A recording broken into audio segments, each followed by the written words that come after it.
Do you want to know how I made something like this?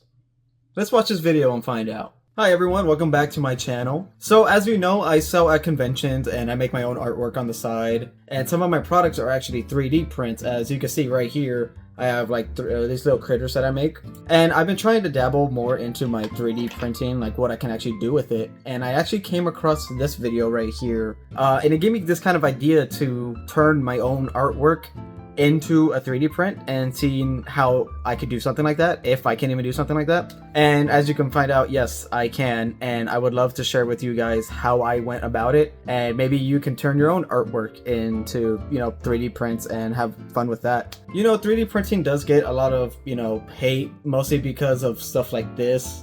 Not to like bash on anyone, it's just when you see the same things sold over and over at conventions, it does get kind of annoying, especially when everyone's just reusing the exact same models that one person made. And like, all fair to them, I'm happy, I hope it's working out for you guys, but I wanted to sell something that was my own, and I would love to just, only sell things that are originals. And so yeah, finding a way to turn my artwork into a 3D print, I think is a really good way for me to stand out a little bit more, because Artist Alley is kind of a competitive field already, and 3D printing is very hard to like get out there, at least in my experience. So yeah, without further ado, I will love to show you guys how I turned this artwork and made it into my own 3D print.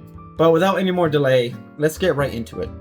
So the first thing we have to do is actually go on the computer and go to Bamboo Studio Lab, their official website. So I'm sure you can do this on other, 3D printing platforms, splicers or whatever. I only know Bamboo Print, and this is how I figured out how to do, my 3D print. So yeah, go down there, download that. I don't think you need to have a Bamboo printer, but I do think you need to make an account. I'm not too sure. But yeah, just something to consider if you want to go down this route. This is how I did it, and you might need to make an account for Bamboo Lab just to get the program. Alright, and so once you got that downloaded, you just want to pop over in the app, open it up, and you should get to this screen right here. So as you can see, I have all my projects already. They're all right here. I already have my next print made and ready. I was just going to show you guys the process before I actually start painting it and all that. But anyways, yeah, so once you're in this station, you want to scroll down and see Relief Sculpture Maker. If you can't find it here, you could probably just hit more on the side and just type it in or something. But yeah, so once you open this up, you can see I kind of already have the next ones I'm working on already. For example, let's make a new project. And so we're going to do one side, so you could do double sides if you want.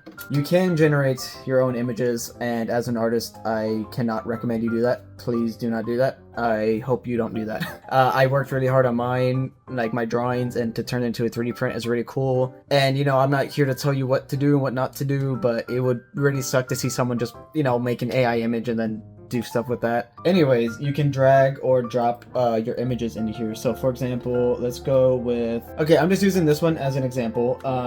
You just load in the image, it takes like a general gist of what it looks like, and then you hit continue. And so this will give you, like, you have to fill it out first. I think portrait gives you the most detail on it, which is usually what I go for, but I think you could go for like anime or if it's like a logo. But I just stick with portrait. I don't do the other ones. If you want to remove the background, you can. But this is fine for me, so I'm going to hit continue. So after about 30 seconds, you finally get to this page. And you can see all the 3D print, how it came out. If you want to go revisit it, you can hit retry, or you can hit back and try a different image or something. But yeah, this is just for an example, so I'm fine with how this looks. And I'm going to move forward. So I hit continue again. And then here you can edit the details. So you can see kind of how it's not like the deepest. If you want to add the front side, the depth, you can put it up, let's say, to 12. And now you can really see like how popping out it is. And then you can change the thickness of the piece itself. So you can see it's kind of thin right here. I'm going to put it up to like, let's say like 16. Yeah, and then you can see it's like a lot thicker now. And that's really important if you're going to print this out. The size that I did, you probably want to make it pretty thick. We also have some other features here, like the frame. You could choose to put a frame on it. Or if you want to have a hook to make it hang up like easier. This little program is pretty cool, pretty simple to use, and I think it's really, really cool to turn your own artwork into a 3D print. So yeah, after this, you want to hit export, and then This is where I'm a little confused. I don't know if you can open it up into another program. I would assume you can, but it just takes you after about a couple minutes. I'll show you in a second. So yeah, you just open it in the studio, and I'll show you what to do with that after. Now from here, you can, if you like how it looks, if you think it looks great, you could just go ahead, set up how you want it to print, and then, you know, just get it printing. I like to make my own tweaks to it. You know, I like to engrave my own logo in the background and do all that stuff. So what I would do is I would just file, export, and then you want to export it as one STL, and then that way you can take it into your 3D program if you have one.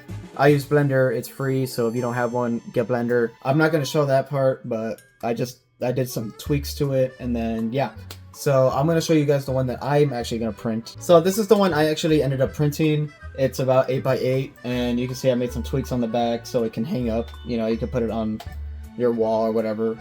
So yeah, this took me about 13 hours to print, and I'll show you guys a couple clips of that. But yeah, I'm just going to cut to when it's over, and then I'll show you guys the painting process.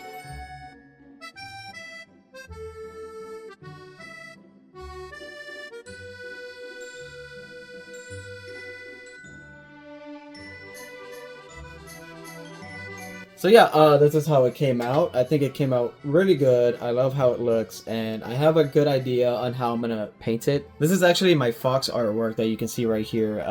I've had it for almost a year now, and I'm glad I could finally turn it into a 3D print. And you can also see the supports were a little bit tough to take off. I did my best, but like these corners right here, yeah, it's a little tough to get those. So hopefully I can, but if not, I'm gonna go ahead and start spray painting this. So yeah, without any further ado, let's go right to it.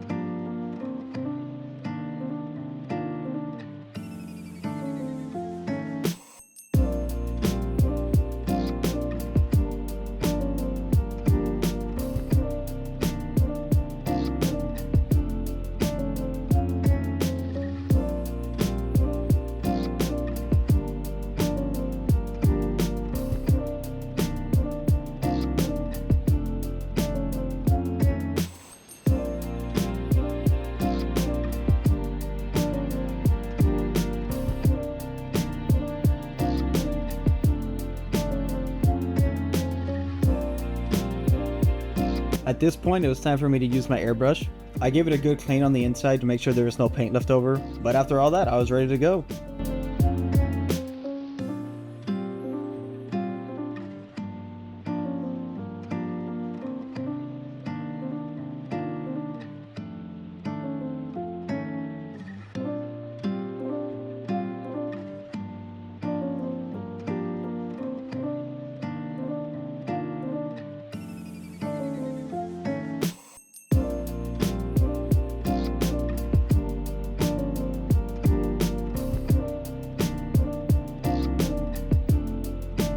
Sadly, I had to cut the day short because my airbrush stopped working on me.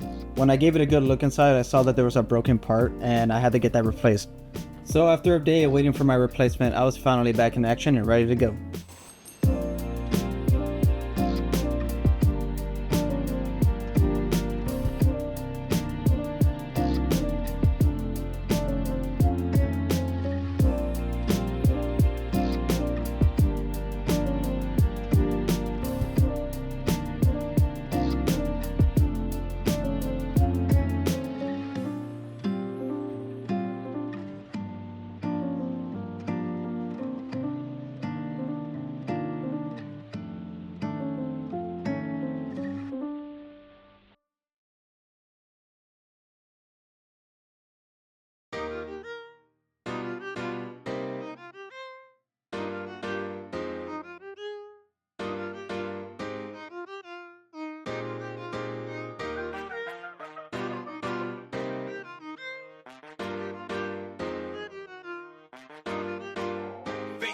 Entertainment.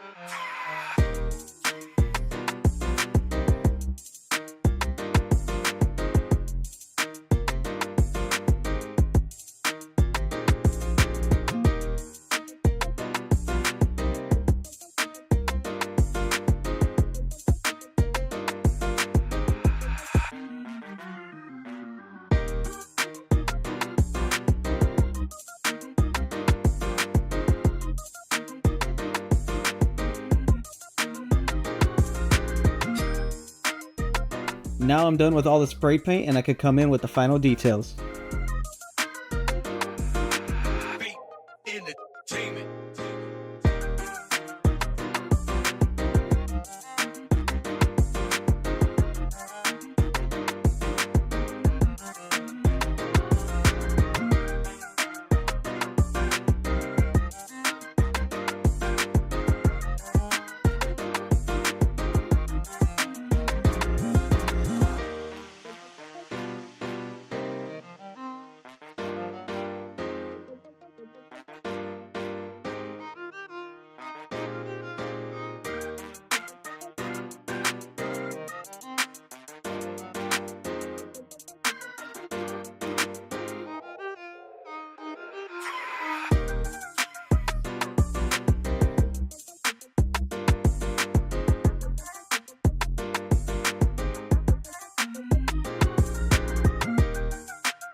Alright, and after all that, it's time for the reveal.